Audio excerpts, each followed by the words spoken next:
আসসালামু আলাইকুম রহমতুল্লাহ। প্রিয় শিক্ষার্থীবৃন্দ, আশা করি তোমরা প্রত্যেকে সুস্থ আছো। আজকে আমরা অ্যাপ্রোপ্রিয়েট প্রিপোজিশনের দ্বিতীয় পর্ব নিয়ে আলোচনা করব। এর আগের পর্বে আমরা অ্যাপ্রোপ্রিয়েট প্রিপোজিশনের প্রথম পর্বে গুরুত্বপূর্ণ অ্যাপ্রোপ্রিয়েট প্রিপোজিশনগুলো নিয়ে আলোচনা করেছিলাম। তো যারা আগের পর্বটি দেখোনি দেখে আসতে পারো। চলো আমরা ক্লাসটি শুরু করি। আমাদের প্রথম যে নিয়মটি সেখানে হচ্ছে আমাদের অ্যাপ্রেড অফ। অ্যাপ্রেডের সাথে যদি আমরা অফ বসাই তখন অ্যাপ্রেড অফ এর অর্থ দ্বারা আমাদের ভীত বা ভয়। এর হচ্ছে এইম অ্যাট। এইম অ্যাট অর্থ হচ্ছে লক্ষ্য বা উদ্দেশ্য। তাহলে এইমের সাথে যদি আমরা কি যুক্ত করি, অ্যাড যুক্ত করি, অ্যাড প্রিপোজিশন বসালে তাহলে এইম অ্যাট শব্দের অর্থ লক্ষ্য বা উদ্দেশ্য। Attentive two. অ্যাটেন্টিভ টু শব্দের অর্থ হচ্ছে মনোযোগী বা যত্নবান। অল্টারনেটিভ টু শব্দের অর্থ হচ্ছে বিকল্প। এর হচ্ছে অ্যাকম্পানিড বাই শব্দের অর্থ হচ্ছে সঙ্গে থাকা বা সঙ্গ দেওয়া। এর হচ্ছে আমাদের অ্যাপিটাইট ফর অর্থ হচ্ছে ক্ষুধা। এর হচ্ছে অ্যাবস্টেইন ফ্রম। অ্যাবস্টেইন ফ্রম অর্থ হচ্ছে বিরত থাকা। Alarmed at. অ্যালার্মড অ্যাট শব্দের অর্থ হচ্ছে চিন্তিত বা আতঙ্কিত। এর মধ্যে আমাদের অ্যাবসেন্ট ফ্রম। অ্যাবসেন্ট ফ্রম শব্দের অর্থ হচ্ছে অনুপস্থিত। তাহলে আমাদের যখন আমাদের অ্যাবসেন্ট ফ্রম বোঝাবে তখন হবে বিরত থাকা, আর অ্যাবসেন্ট ফ্রম অর্থ হচ্ছে অনুপস্থিত। আর অ্যাকসেপ্টেবল টু। অ্যাকসেপ্টেবল টু শব্দের অর্থ হচ্ছে গ্রহণযোগ্য। আমাদের এই নিয়ম থেকে আসা বিগত সালের পরীক্ষার প্রশ্নগুলো একটু দেখে নিই। আমাদের প্রথমটি হচ্ছে I have no appetite dash food. আমরা জানি অ্যাপেটাইটের সাথে যখন আমাদের কি বসে, ফর বসে, তখন আমাদের অ্যাপেটাইট ফর শব্দের অর্থ হচ্ছে ক্ষুধা। তাহলে আমাদের এখানে হবে appetite for. I have no appetite for food, যে আমার খাবার প্রতি কি নেই, ক্ষুধা নেই। তাহলে আমাদের এখানে হবে অ্যাপেটাইট ফর, কারণ অ্যাপেটাইট ফর শব্দের অর্থ হচ্ছে ক্ষুধা। আর এখানে টু, অন, উইথ এগুলো আমাদের অ্যাপেটাইটের সাথে বসে না। এরপর রহিম ইজ অ্যাফ্রেড ড্যাশ ডগস। তাহলে অ্যাফ্রেড অফ শব্দের অর্থ হচ্ছে ভীত। তাহলে রহিম কি রয়েছে, রহিমের কুকুরের প্রতি ভয় রয়েছে বা সে কুকুর দেখলে ভয় পায়। তাহলে রহিম ইজ অ্যাফ্রেড অফ ডগস। তাহলে আমাদের এখানে অ্যাফ্রেডের সাথে প্রিপোজিশন কি বসে, অফ বসে। এরপর this book is aimed dash general reader. তাহলে দ্য বুক ইজ এইমড। তাহলে এইমড এর সাথে আমাদের অ্যাড বসে। এইম অ্যাট শব্দের অর্থ হচ্ছে লক্ষ্য বা উদ্দেশ্য। অর্থাৎ this book is aim at the general reader, অর্থাৎ এই বইটি সাধারণ পাঠকের উদ্দেশ্যে বা লক্ষ্যে কি করা হয়েছে,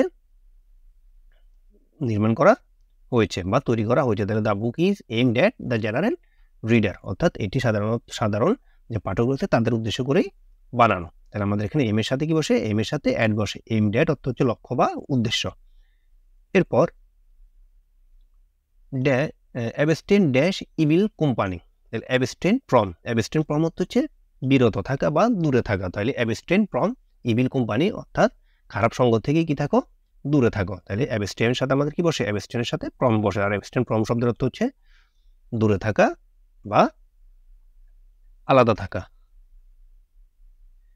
এরপর we should abstain dash smoking. আর অ্যাবস্টেইন ফ্রম শব্দের অর্থ হচ্ছে আমাদের বিরত থাকা বা দূরে থাকা, আমাদের আগের নিয়মের মতোই।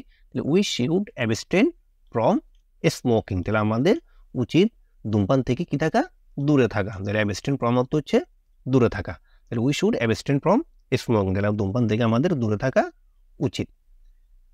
এরপর I have no aptitude dash music. তাহলে I have no aptitude for music. তাহলে আমাদের এখানে হবে ফর। তাহলে অ্যাপটিটিউড ফর এর শব্দের অর্থ হচ্ছে আগ্রহ বা রুচি। আগ্রহ, রুচি বা যোগ আমরা যেটি বলি। তাইলে I have no aptitude for music, যে আমার মিউজিকের প্রতি কোনো কি নেই, যোগ বা আগ্রহ নেই। তাহলে অ্যাপটিটাইট অ্যাপটিটাইট ফর দ্বারা বোঝানো হয় আগ্রহ, ঝুঁকি বা আমাদের রুচি। এরপর students should be attentive dash their listen. তাহলে student should be attentive to their listen. তাহলে অ্যাটেন্টিভ টু শব্দের অর্থ হচ্ছে মনোযোগী। তাহলে student should be attentive to their listen. তাহলে ছাত্রছাত্রীদের অবশ্যই উচিত তাদের পাঠে মনোযোগ দেওয়া বা তারা পাঠে মনোযোগী হয়, এটি তাদের অবশ্যই উচিত। তাহলে অ্যাটেন্টিভের সাথে আমাদের কি বসে, প্রিপোজিশন টু বসে, যার অর্থ হচ্ছে মনোযোগী। এরপর we are alarm dash the news. তাহলে অ্যালার্মের সাথে আমাদের কি বসে, অ্যাড বসে। অ্যালার্ম অ্যাড শব্দের অর্থ হচ্ছে আতঙ্কিত বা চিন্তিত। তাহলে we are alarm at the news, যে আমরা সংবাদটি জেনে কি ছিলাম, আতঙ্কিত ছিলাম বা চিন্তিত ছিলাম। তাহলে we are alarm at the news. এরপর the alternative dash the submission is dead. তাহলে the alternative dash submission is death. তাহলে আমাদের সাধারণত অল্টারনেটিভের সাথে কি বসে? অল্টারনেটিভের সাথে আমাদের টু বসে। অল্টারনেটিভ টু শব্দের অর্থ হচ্ছে আমাদের বিকল্প। তাইলে the alternative to submission is death. তাহলে আত্মসমর্পণের বিকল্প হচ্ছে মৃত্যু। তাহলে আত্মসমর্পণের বিকল্প কি? মৃত্যু। তাহলে আমাদের এখানে অল্টারনেটিভের সাথে টু বসবে। অল্টারনেটিভ টু শব্দের অর্থ হচ্ছে বিকল্প, আর এখানে সাবমিশন শব্দের অর্থ হচ্ছে আমাদের আত্মসমর্পণ করা। তাহলে the alternative to submission is death, অর্থাৎ আত্মসমর্পণের চেয়ে আত্মহত্যাই বিকল্প, বা বিকল্প হচ্ছে আত্মহত্যা। এরপর the man was absent dash the meeting. তাহলে অ্যাবসেন্ট ড্যাশ দ্য মিটিং। তাহলে আমরা জানি অ্যাবসেন্টের সাথে যখন প্রম বসানো হয় তখন অ্যাবসেন্ট প্রম বলতে অনুপস্থিত বোঝানো হয়। তাহলে the man was absent from the meeting, অর্থাৎ ব্যক্তিটি বা লোকটি কি ছিল? মিটিংয়ে অনুপস্থিত ছিল। তাহলে অ্যাবসেন্টের সাথে আমাদের কি বসে? অ্যাবসেন্টের সাথে আমাদের প্রম বসে। অ্যাবসেন্ট ফ্রম শব্দের অর্থ হচ্ছে অনুপস্থিত। এরপর your offer is acceptable dash me. তাহলে তোমার অফারটি আমার কাছে গ্রহণযোগ্য। তাহলে অ্যাকসেপ্টেবল টু, এই অ্যাকসেপ্টেবল টু শব্দের অর্থই হচ্ছে গ্রহণযোগ্য। তাহলে your offer is acceptable to me. তাহলে আমাদের এখানে অ্যাকসেপ্টেবলের সাথে কি বসে? আমাদের অ্যাকসেপ্টেবলের সাথে অ্যাপ্রোপ্রিয়েট প্রিপোজিশন হিসেবে টু বসে। এরপর হি ওয়াজ অ্যাকম্পানিড বাই হিজ ফাদার। তাহলে হি ওয়াজ অ্যাকম্পানিড বাই, এটি হচ্ছে আমাদের একটি অ্যাপ্রোপ্রিয়েট প্রিপোজিশন, অর্থাৎ অ্যাকম্পানিড বাই বলতে সাধারণত সঙ্গে থাকা বা সঙ্গ দেওয়া অর্থ বোঝানো হয়। তাহলে হি ওয়াজ অ্যাকম্পানিড বাই হিজ ফাদার, অর্থাৎ সে তার বাবার সঙ্গে ছিল। তাহলে অ্যাকম্পানিড বাই শব্দের অর্থ হচ্ছে সঙ্গে থাকা। আশা করি নিয়মটি বুঝতে পেরেছ। এরপর আমাদের দ্বিতীয় যে নিয়মটি সেটি হচ্ছে যে ব্লাইন্ড অফ। যদি আমাদের ব্লাইন্ডের সাথে যদি আমাদের অফ থাকে, ব্লাইন্ড অফ বলতে দৃষ্টিশক্তিতে অন্ধকে বোঝানো হয়। অর্থাৎ কেউ যদি চোখে না দেখে তখন আমরা তাকে কি বলি? দৃষ্টিশক্তি বা দৃষ্টি প্রতিবন্ধী বলি। তাহলে দৃষ্টি প্রতিবন্ধী বা দৃষ্টিশক্তিতে অন্ধ বলতে আমাদের এখানে ব্লাইন্ড অফ বসে। কিন্তু ব্লাইন্ড টু বসবে কোন সময়? ব্লাইন্ড টু বসবে যখন আমাদের দোষের প্রতি আমরা কি থাকি? অন্ধ থাকি। অর্থাৎ কেউ দোষ করলেও আমরা সেটি দেখেও না দেখার কি করি? বান করি। অর্থাৎ দোষের প্রতি অন্ধ থাকা বোঝাতে ব্লাইন্ড টু বসে, আর দৃষ্টিশক্তিতে অন্ধ থাকা বোঝাতে আমাদের ব্লাইন্ড অফ বসে। আমাদের এই নিয়মের পরীক্ষার মধ্যে আসা প্রশ্নগুলো আমরা যদি একটু দেখি, আমাদের প্রথম যে প্রশ্নটি, she is blind dash her husband faults. তাহলে শি ইজ ব্লাইন্ড, তাহলে সে তার স্বামীর দোষের প্রতি কি? অন্ধ। তাহলে সেটি দেখেও না দেখার কি করে? বান করে। অর্থাৎ দোষের প্রতি অন্ধ বোঝালে আমাদের ব্লাইন্ডের সাথে কি বসে? ব্লাইন্ডের সাথে টু বসে। তাহলে she is blind to her husband faults, তাহলে সে তার স্বামীর দোষের প্রতি অন্ধ। এরপর most mothers are blind dash their sons faults. তাহলে অধিকাংশ মাই তাদের সন্তানের ভুল ত্রুটির প্রতি কি থাকে? অন্ধ থাকে। তাহলে এখানেও আমাদের দোষের প্রতি বা ভুল ত্রুটির প্রতি অন্ধ বোঝায়। তাহলে যখন ভুল ত্রুটির প্রতি অন্ধ বোঝাবে তখন আমাদের ব্লাইন্ডের সাথে কি বসবে? টু বসবে। তাহলে most of the mothers are blind to their sons falls. এরপর the man is blind dash one eyes. তাহলে লোকটি এক চোখ অন্ধ। তাহলে যখনই আমাদের দৃষ্টিশক্তিতে অন্ধ বোঝাবে তখন আমাদের ব্লাইন্ডের সাথে কি বসবে? অফ বসবে। তাহলে the man is blind of one eye. এরপর the man was blind dash is left eye. তাহলে লোকটি তার বাম চোখে দেখে না, বা লোকটির বাম চোখ কি ছিল? অন্ধ ছিল। তাহলে এক্ষেত্রে আমাদের যখন দৃষ্টিশক্তিতে কি বোঝানো হয়? অন্ধ বোঝানো হয়, সেক্ষেত্রে আমাদের ব্লাইন্ডের সাথে কি বসে? ব্লাইন্ডের সাথে অফ বসে। তাহলে the man was blind of his left eye. আশা করি বুঝতে পেরেছ। এর পরবর্তী আমাদের যে নিয়মটি, যে প্রথমটি হচ্ছে আমাদের বিন টু বসে যখন আমরা কোনো স্থান পরিদর্শন করা বুঝি।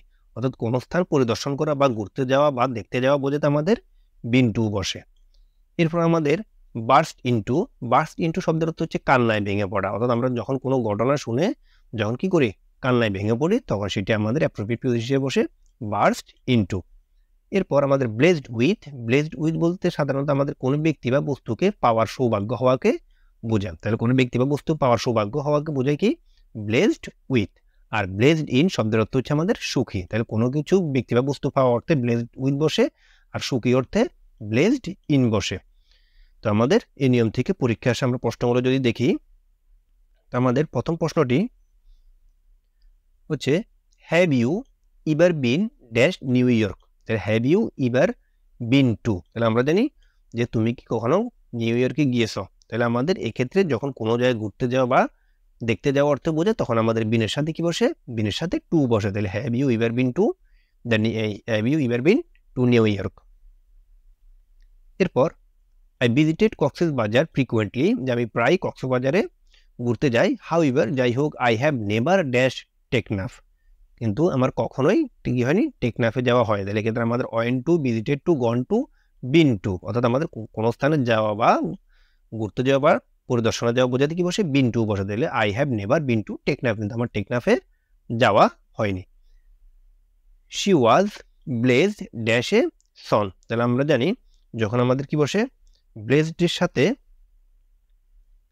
উইথ বসে, এক্ষেত্রে আমাদের কোনো কিছু পাওয়ার যে সৌভাগ্য সেটিকে বোঝানো হয়। তাহলে she was blessed a son, অর্থাৎ তার একটি পুত্র সন্তান কি হয়েছিল? সৌভাগ্য হয়েছিল। তাহলে এক্ষেত্রে আমাদের ব্লেসডের সাথে কি বসবে? ব্লেসডের সাথে উইথ বসবে। তাহলে she was blessed with a son, অর্থাৎ তার একটি পুত্র সন্তান পাওয়ার সৌভাগ্য হয়েছিল। এরপর suddenly he burst dash tears, হঠাৎ সে কান্নায় ভেঙে পড়লো। তাহলে আমাদের এই যে বার্স্টের সাথে সাধারণত কি বসে? ইনটু বসে। তাহলে আমাদের অ্যাপ্রোপ্রিয়েট প্রিপোজিশন হিসেবে বার্স্টের সাথে ইনটু বসে। বার্স্ট ইনটু শব্দের অর্থ হচ্ছে কান্নায় ভেঙে পড়া। তাহলে বার্স্ট ইনটু, তাহলে suddenly he burst into tears, হঠাৎ সে কান্নায় ভেঙে পড়লো। তো আজকে আমাদের অ্যাপ্রোপ্রিয়েট প্রিপোজিশনের আলোচনা অতটুকুই ছিল। আশা করি তোমরা সবাই বুঝতে পেরেছো। পরবর্তীতে আমরা অন্যান্য যে গুরুত্বপূর্ণ অ্যাপ্রোপ্রিয়েট প্রিপোজিশনগুলো রয়েছে সেগুলো পর্যায়ক্রমে ধারাবাহিকভাবে তোমাদের সামনে তুলে ধরবো। আশা করি সে পর্যন্ত সবাই সুস্থ ভালো থাকবে। আল্লাহ হাফেজ।